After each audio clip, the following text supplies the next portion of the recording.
I've got a note here somewhere. What is this? Healing is transcending.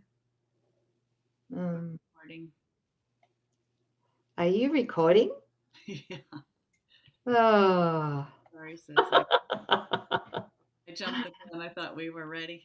Sorry. That's okay. Did you lock Ready. the room? I'll do a little song and dance while you do what you need to do. Oh, But okay, hi everybody. hi, everyone. Yeah. We're on lesson 159. I give the miracles I have received. And I think I'm reading it. You are. Thanks, Great. sis. Okay. No one can give what he has not received. To give a thing requires first you have it in your own possession. Well, we have to, right? We can't give something away that we don't already have. Here, the laws of heaven and the world agree. But here they also separate. The world believes that to possess a thing, it must be kept, right? Yes. And chained and locked away. Yeah. Salvation teaches otherwise. To give is how to recognize you have received. It is the proof that what you have is yours. In other words, we can't know what we have until we give it away. Very different than what the ego tells us. Yeah. No, there's something else here that's just a quick download that I just got. Yeah, There's yeah, this, yeah. when we have things, we don't really know that they're ours because there's still fear involved. There's a Oh, limitation. Someone might take it. I have a limited amount of. I can't let these go, right? Because how would I replenish it? There's fear around it. It might be in my possession, but I don't recognize it that it's really mine. And the only way that what I possess drops into a knowing state that it's mine and it's safe and it's secure is when I give it away. So that I recognize in my sharing and giving it away that that's real. There's that felt state. That's the difference in the last lesson when we talked about the difference between experience and Christ vision. So the experience is, oh, I have lots, but I'm hoarding it and I'm afraid of losing it. I'm not even enjoying it. I don't know that I really have it. But when I share it with someone and experience the feeling state, then I know at a felt level that it's already what I am. It's not something that a thing that I possess, but it's already included in me. That feeling state transcends the thinking mind and it gives us that recollection. I am the kingdom of heaven. And so I can give an outpouring liberally, abundantly, bless my brothers, and all it will ever do is increase in myself. Wow. Thanks, beautifully guys. said. Thank you. And while you were speaking, Mm. funny how this happens, isn't I it? love it. I love it. I love it. Well, I haven't put the pieces together of this because I'm just hearing it now. Mm-hmm. Is personal gain when we try to acquire something, particularly special relationships. Mm-hmm. When we try to acquire for personal gain, Mm-hmm. it comes from fear. So there must be loss associated with it. No wonder we cannot, we can't seem to transcend that fear of losing what we've gained because of the motive behind it, which is to keep it exclusive and not inclusive. This is big. That's really big. And there's something else here too, right? Mm-hmm. So I might need some help in unpacking this, is that healing, true healing, is transcending self-interest, Oh, right? Which yes. is the ego's need for personal gain. We must receive the healing first, which is the undoing of personal gain, which is the undoing of fear, right? In order to give it. Otherwise, when we're trying to help somebody else, Mhm. otherwise we're giving fear and not giving healing. Right. That makes sense? Yeah, totally, sis. So if Really? I am Oh, that's great. if I am mythical me, I am a state of lack and I'm a getting machine. So I'm going to get what I need out there where the numbers are limited. And I'm going to get the love that I need from one brother, one special brother, right? I'm taking from my brother what I think that I need. And health, I am in lack, I lack health, and so I'm going to be seeking it, somewhere else. Or if somebody asks me for help, I don't have it to give because I believe that I'm in lack. Mm, You can't overcome that while you're seeking, this external to get. mm. But it's in that recognition that you have it because you are it. And from that abundant place, then you can extend Give it. something of value. But this whole thing about specialness, right? Mhm. Yeah. Some special love in one person to make love a privatized thing to fill up this gap within. And yet to come to that realization, we are love. That's what we are.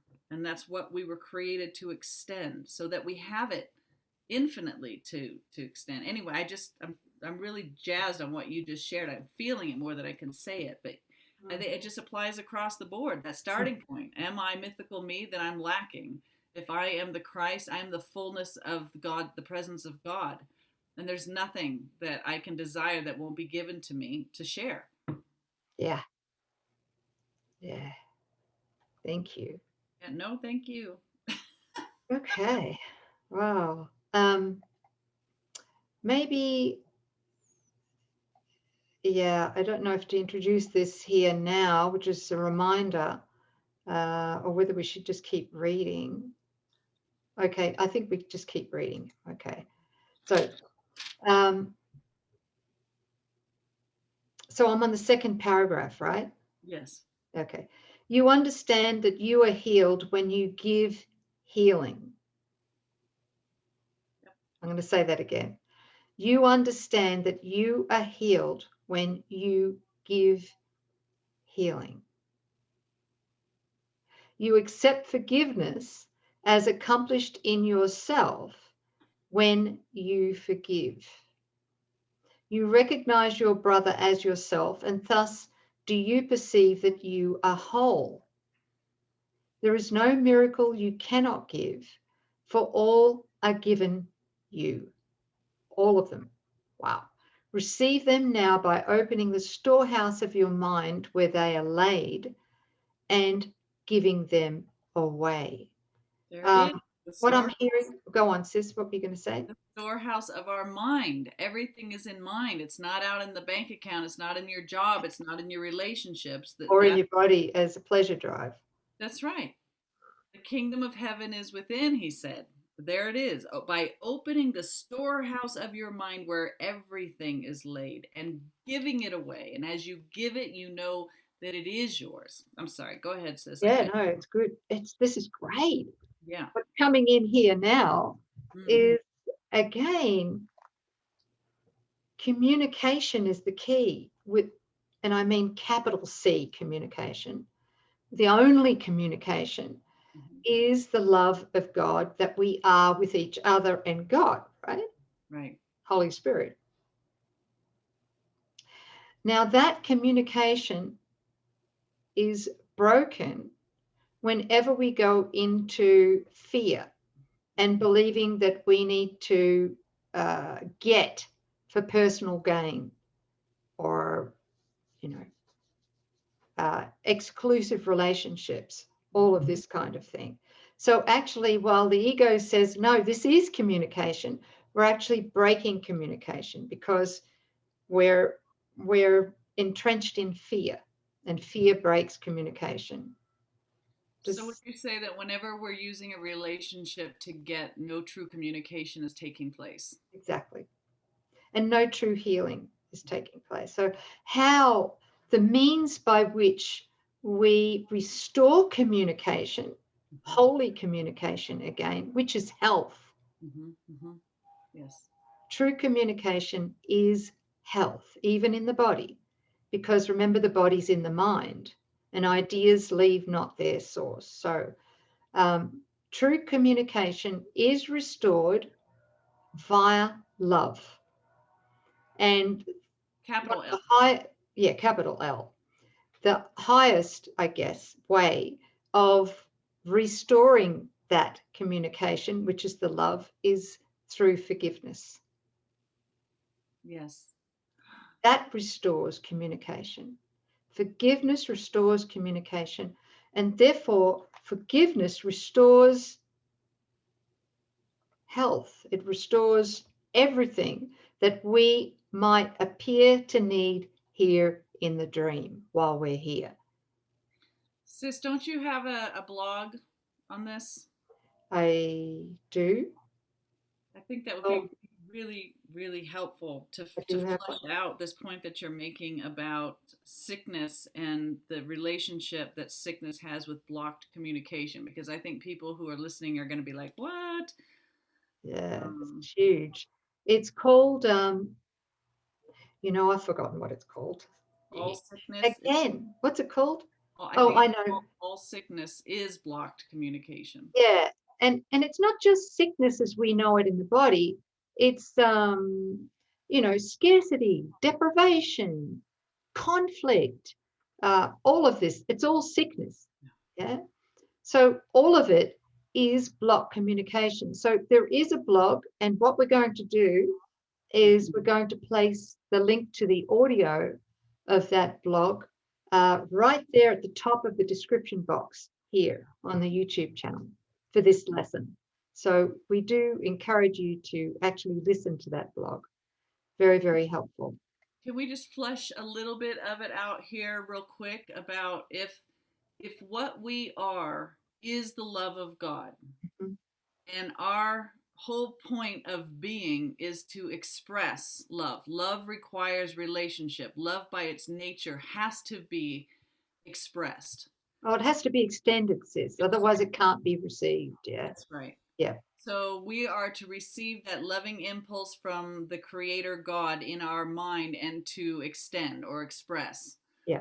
And so this idea of, well, I'm mythical me is really, again, the way that we shunt off that love. We make the body the end instead of the means as a communication device. We shunt off that love and we try to hoard it and keep it here, and we don't extend it. We become fearful of our brothers through the world, through the dream of separation. And so what happens is these impulses literally get backed up. It's just like a drain that has been clogged, and it's not in its function anymore, and it's not being given the freedom and consent to move with what it was tailored to do. And that's what makes the body ill or inharmonious or imbalanced or whatever, right? Yeah. Like I just got it then. All heart attacks come from this. Oh gosh, yes. Yes. So and all thoughts, really it's not just about a physical body. It's when the thoughts of love are interrupted by thoughts of the ego, which are what? Fear, guilt, hatred, envy, jealousy, competition, all judgment, right? All opinions, Selfish. all of it, everything, A to Z within the ego thought system. Our mind contracts as soon as we feel fear. What happens to the love? The love's coming through and we feel fear. That's how we say no to the love that we are. And that's how we try to, live out this mythical me who's always afraid and feeling guilty and calling in self attack. So it's about our thoughts that need to be looked at. And those unhealthy thoughts are what gets projected out onto the body, making the body ill. So Mhm. that's how we can say all sickness is the failure to allow true communication to occur.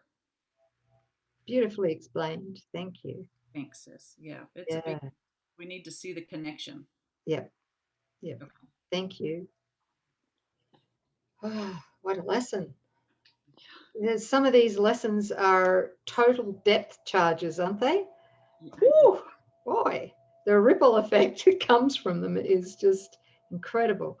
Now, I'm on paragraph number 3. 3. Christ's vision is a miracle. It comes from far beyond itself, for it reflects eternal love and the rebirth of love, which never dies, but has been kept obscure. Christ's vision pictures heaven, for it sees a world so like to heaven that what God created perfect can be mirrored there. So it gets reflected here. That's right. In the dream. Mm-hmm. The darkened glass, the egos, the darkened glass the world presents can show but twisted images in broken parts. The real world pictures heaven's innocence. Christ's vision is the miracle in which all miracles are born. It is their source. This is so important. It is their source, remaining with each miracle you give, and yet remaining yours, right? Yes. Yeah. It is the bond by which the giver and receiver are united in extension here on earth, as they are one in heaven. That's that holy instant, isn't it? Yes, it is. Uh, Yeah. Christ beholds no sin in anyone, and in his sight the sinless are as one. Their holiness was given by his Father and himself. Christ's vision is the bridge between the worlds. He's speaking about between the ego dream and the real world dream. Mm-hmm. The real world is a dream as well, but it's the final dream we have before we return home to heaven. Yeah. So Christ's vision is the bridge between the worlds. And I would add to that too, is that part of the attaining of Christ's vision or the remembrance of Christ's vision, part of that involves holy relating, holy relationships. Okay, because the bridge to the real world is Christ's vision, and Christ's vision is returned to us fully through holy relationship. Yes, because Which that's is, the whole point of the yeah, holy relationship. Every relationship without the Christ in it is the ego relating, and that is attack and separation. But the whole point behind the holy relationship is that I'm going to forsake the world that we made. I'm going to go within and ask and receive from Christ, our true identity, what the truth is, so that I can extend it to my brother, right? And that's what unites us. It's like I received it, I extend it, my brother's blessed by it, and I am blessed by it. And because in the effect of that joining, we're both blessed and we realize the oneness, the unity. and it's in that we realize there was no separation. Right. Right. Yeah. What seemed so terrifying before falls away to the Yep, nothingness that it always was. absolutely. And because it's holographic, it Mm-hmm. heals every area of our life. Yes. Yeah. Oh, that's why I thank all of you for life, capital L. Me too. Yes. Thank you. Okay. Um, Christ's vision is the bridge between the worlds, and in its power, can you safely trust to carry you from this world into one made holy by forgiveness? Things which seem quite solid here are merely shadows there, transparent, faintly seen, at times forgot, and never able to obscure the light that shines beyond them. Holiness has been restored to vision, and the blind can see. I will just speak from experience here, is that I am experiencing this quite often, this feeling. I'm not saying I'm there yet fully, but that doesn't matter. I don't care. The thing is that I'm noticing particularly just recently that the body actually falls away in perception when we join in holy instance, particularly when we have a joint holy instant. Like you, sis, and I have had many. My partner Daniel, we have had the most amazing joint holy instance as well in holy relationship. And the body literally falls away. I mean, it becomes transparent.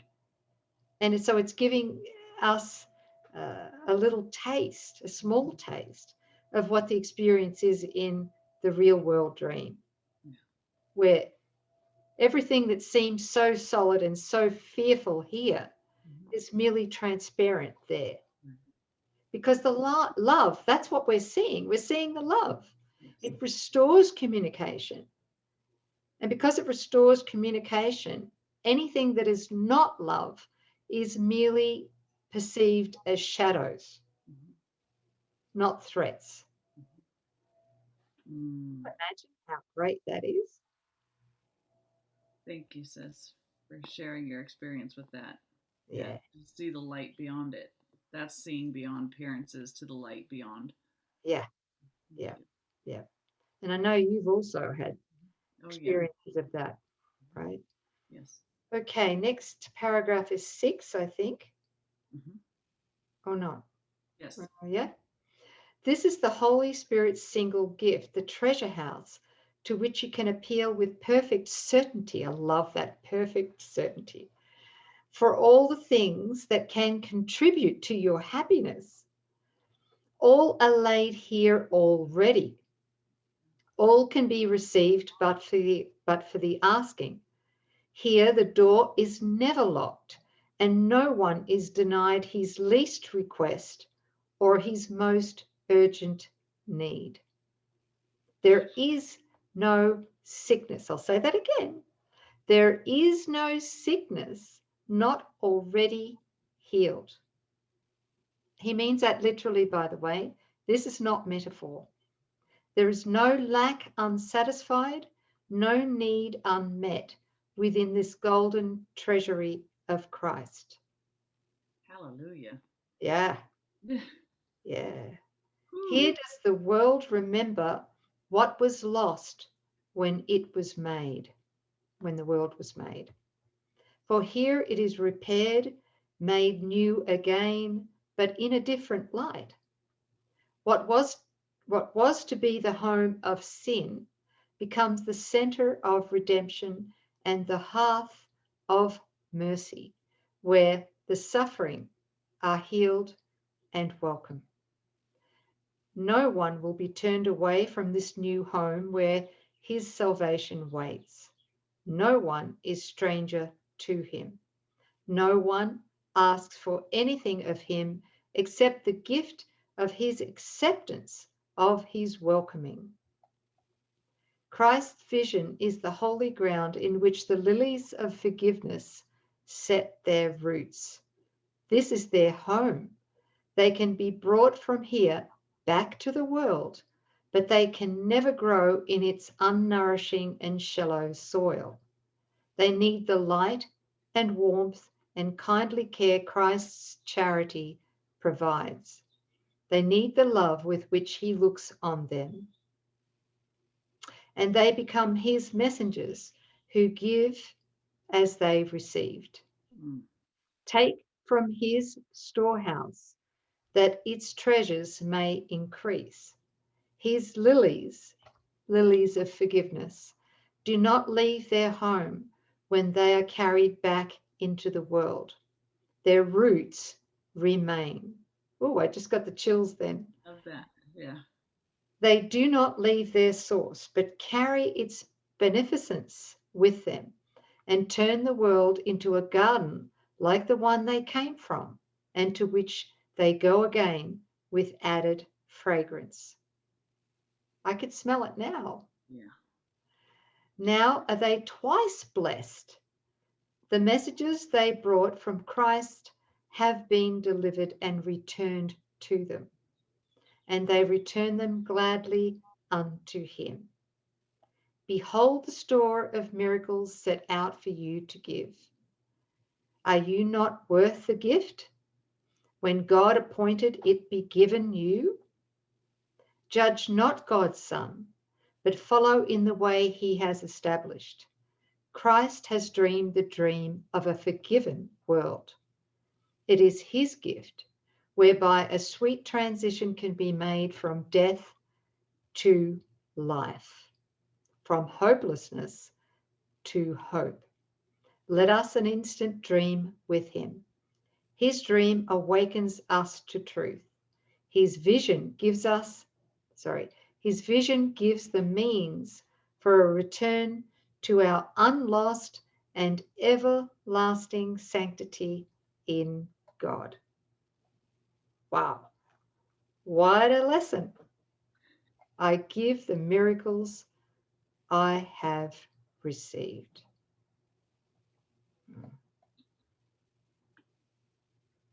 I love that about the added fragrance, and now are they twice blessed. As we receive and extend, it just grows and it comes back, and God can feel. That's why he sends forth these impulses of love so that it would be magnified. That's what Mary meant when she said, my soul doth magnify the Lord. When we let our soul, our individuated expression of God, magnify that love, let it increase and grow and spread and to share, we're blessed, and God is just knowing itself in fuller expression. That's the joy of the Lord. It's good stuff, sis. Thank you. Yeah, thank you. And it's freely given. Freely ye have received, now freely give. Doesn't cost us anything. No, it doesn't cost anything. No, but it gives everything.